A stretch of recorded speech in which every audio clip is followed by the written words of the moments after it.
Hello అండి, welcome to Raji multi vlogs. ఎలా ఉన్నారు? నేనైతే చాలా బాగున్నానండి. ప్రజెంటు సీజనల్ చేంజెస్ వల్ల అందరూ కూడా జలుబు, దగ్గు, గొంతు సమస్యలతో బాధపడుతూ ఉన్నారు కదా. జలుబు తగ్గిపోయినా కూడా గొంతు సమస్యల నుంచి అయితే మనకి ఏ మాత్రం కూడా ఉపశమనం రావట్లేదు. సో నేను చూపిస్తున్న ఈ సూప్ని కనుక ప్రిపేర్ చేసుకుని తాగినట్లయితే చాలా త్వరగా మీకు గొంతు సమస్యల నుంచి ఉపశమనం అనేది వస్తుంది. ఇది చేసుకోవడం కూడా చాలా సింపుల్. మరి అది ఎలా ప్రిపేర్ చేసుకోవాలో చూద్దామా?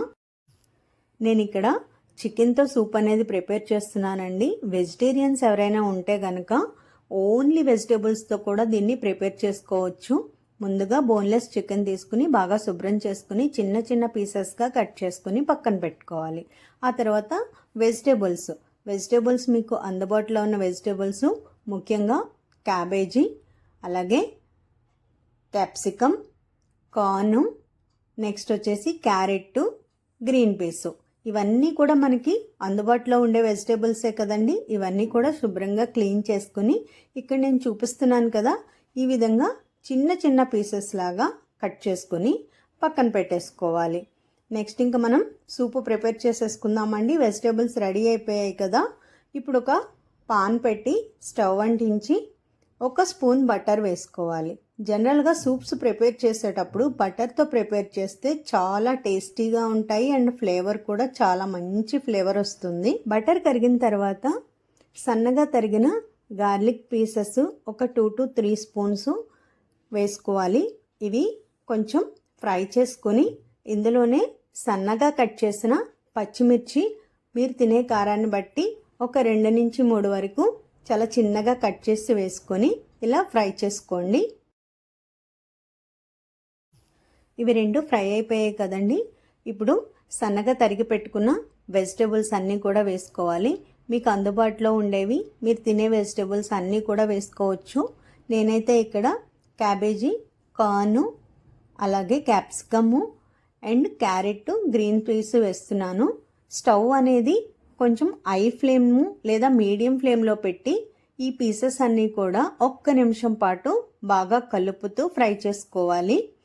స్టవ్ అనేది లోలో పెడితే కనుక వెజిటేబుల్స్లో నుంచి వాటర్ అనేది వచ్చేస్తుంది.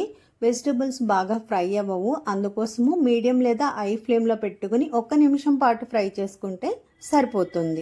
వెజిటేబుల్స్ అన్నీ బాగా ఫ్రై అయిపోయాయి కదండి. ఇప్పుడు బోన్లెస్ చికెన్ ఉంది కదా, చిన్నగా కట్ చేసి పెట్టుకున్నది, అది వేసుకోవాలి. మరొకసారి చెప్తున్నాను, ఇది ఓన్లీ వెజిటేబుల్స్తో కూడా ప్రిపేర్ చేసుకోవచ్చు. నేను నాన్ వెజిటేరియన్స్కి ప్రిపేర్ చేస్తున్నాను కాబట్టి చికెన్ యూస్ చేస్తున్నాను. చికెన్ కూడా వేసి ఒక 2 నిమిషాల పాటు బాగా కలుపుతూ చికెన్ బాగా ఫ్రై అయిపోయే వరకు ఫ్రై చేసుకోవాలి. ఇప్పుడు మొత్తం ఫ్రై అయిపోయిన తర్వాత హాట్ వాటర్ 1 లీటర్ పోసుకోవాలి. స్టవ్ అనేది హై ఫ్లేమ్లో పెట్టుకొని ఈ వెజిటేబుల్స్ అన్నీ కూడా కుక్ చేసుకోవాలి. వెజిటేబుల్స్ అన్నీ కూడా కుక్ అయిపోవడానికి ఒక 10 నిమిషాల వరకు టైం పడుతుంది. ఇవన్నీ కూడా బాగా కుక్ అయ్యి వెజిటేబుల్స్లో ఉన్న మొత్తం కూడా సూప్లోకి వచ్చేస్తుంది అనమాట. ఇలా వెజిటేబుల్స్ కుక్ అవుతున్నప్పుడే మీ రుచికి తగినంతగా ఉప్పు, అలాగే మీ తినే కారానికి తగినట్టుగా 1 స్పూను మిరియాల పొడి, 1 spoon soya sauce, 1 spoon red chilli sauce, 1 spoon tomato sauce, ఈ సాసులన్నీ కూడా వేసి ఒక్కసారి కలిపి ఒక 2 నిమిషాల సేపు సూప్ అనేది బాయిల్ చేయాలి. జనరల్గా సూప్స్ అనేవి గొంతు సమస్యలకే కాదు, డైజెషన్కి, అలాగే ఆకలిని పెంచడానికి కూడా చాలా బాగా యూస్ఫుల్, చాలా హెల్దీ కూడా. రెగ్యులర్గా కూడా తీసుకోవచ్చు. ఇప్పుడు ఒక బౌల్ తీసుకొని ఒక 2 స్పూన్లు కార్న్ఫ్లోరు లేదంటే రాగి పిండి కూడా యూస్ చేసుకోవచ్చు. చాలా హెల్దీ. నేను ఆల్రెడీ రాగి పిండితో కూడా సూప్ చూపించాను. వేసుకుని ఇవి ఉండలు కట్టకుండా స్పూన్తో బాగా మిక్స్ చేసుకోవాలి. మిక్స్ చేసుకున్న ఈ మిశ్రమాన్ని బాయిల్ అవుతూ ఉన్న సూప్లో వేసి ఒక్కసారి బాగా కలుపుకోవాలి. ఈ కార్న్ఫ్లోర్ అనేది సూపు థిక్గా అవ్వడానికి హెల్ప్ చేస్తుంది. ఒక్కసారి కలిపితే ఒక 1 మినిట్లోనే సూప్ అనేది దగ్గరకు వచ్చేస్తుంది. చూసారు కదా, సూప్ అనేది రెడీ అయిపోయింది. చాలా థిక్గా వచ్చేసింది.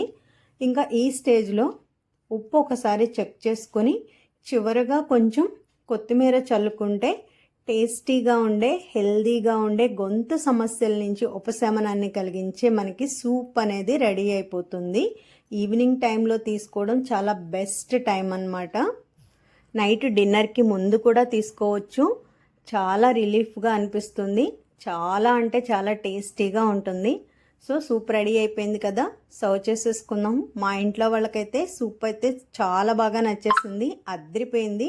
మీరు కూడా తప్పకుండా ట్రై చేయండి. మరి ఇంకెందుకు ఆలస్యం, చూసారు కదండి సూపు ఎలా అనిపించింది, బాగుందా? మీరు ఒకసారి ట్రై చేసి మీకేమనిపించిందో కామెంట్ చేసి చెప్పండి. వీడియో నచ్చిందా?